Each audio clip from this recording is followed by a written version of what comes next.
everyone!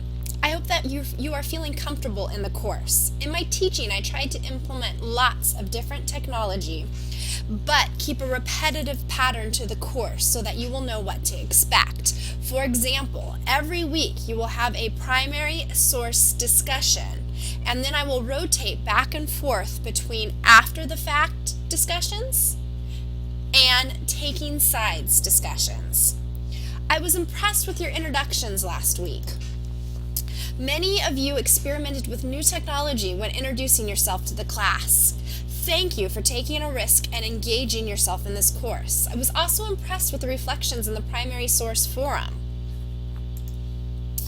Many of you hit the nail on the head in the discussion posts. You noted that while one source might be better than another, you would use multiple sources when doing researching and never just take one source or point of view in history. Let's quickly review the answers to last week's primary source forum. For example, number 1, the answer would be source 2. Historians base their accounts on multiple primary and secondary documents and extensive research. Hollywood films have no standards for historical accuracy.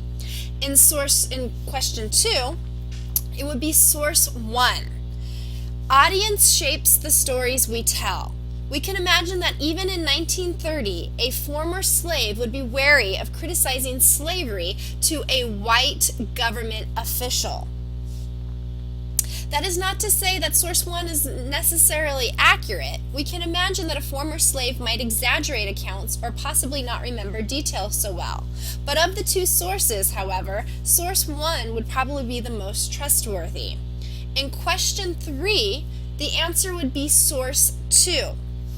Human memory is notoriously unreliable. A map of a concentration camp is technically an objective source. On the other hand, there is no guarantee that the map perfectly mirrored the layout of the camp itself, yet we would go with source 2. In question number 4, the answer is going to be source 2.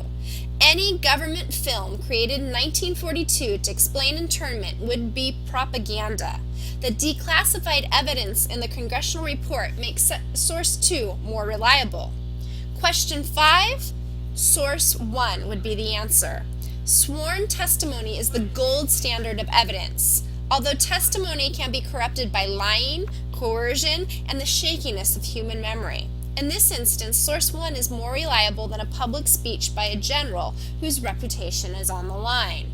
Question 6, neither. This was the trick question. Textbooks from the 1980s tended to overlook and or neglected the experiences and accounts of Native Americans. On the other hand, a newspaper account from 1876 would likely have lacked credible evidence about the battle and have been biased towards Custer and his men. This week, we will have our first after-the-fact discussion reading. You will read Chapter 2, Serving Time in Virginia. When you read the text, you should be asking yourselves questions as you read, making notations in the margins, and thinking about what history means and how it relates to the period under study. After you've read the chapter, you will post 5 analytical questions You'll post 5 analytical questions to the discussion forum, as well as a paragraph summary of your thoughts on the subject.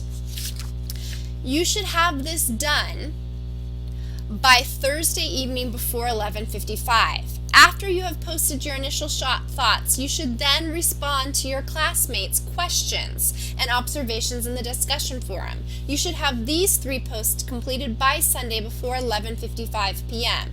And remember, do not make all your response posts on the same day. I enjoy after-the-fact readings for a few reasons. 1, it breaks down the process of writing and studying history, which will be helpful for your final project. Second, it looks at the historical scholarship and controversies that surround the field and the time period under study. And finally, it allows us to study history from the investigative approach rather than from the narrative or storytelling approach that many of us are used to.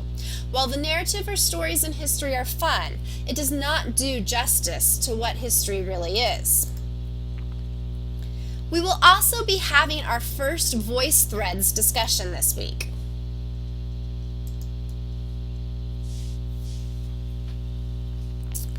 It'll be on Pocahontas. Please go through the slideshow that I've created.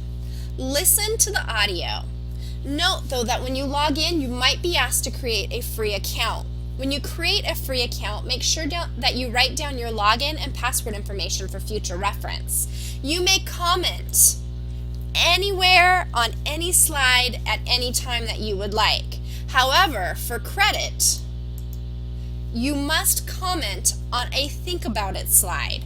You should comment a total of 2 times. You can respond to questions I ask on the Think About It slide or what your peers have said. Please let me know if you have any questions. It looks like office hours are going to be held virtually on Sunday evenings at 9 p.m. I had 2 students join me last week and I think it was helpful for them.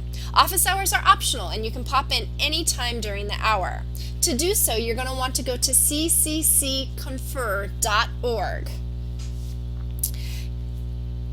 You are going to log into the box labeled Office Hours Student Login.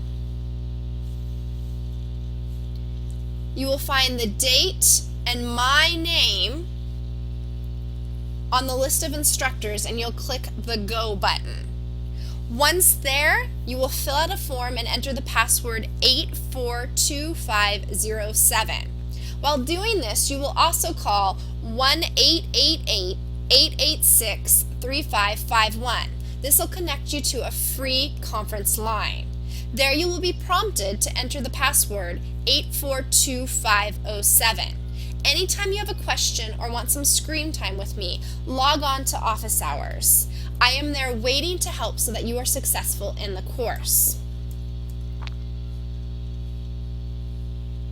Have a great week and let me know if you have any questions. Remember, I check Laura Gardino at yahoo.com account throughout the day. I check my lgardino at evc.edu once a day. I do my best to get back to you in 24 hours with the exceptions of Fridays in which I will be offline for the whole day.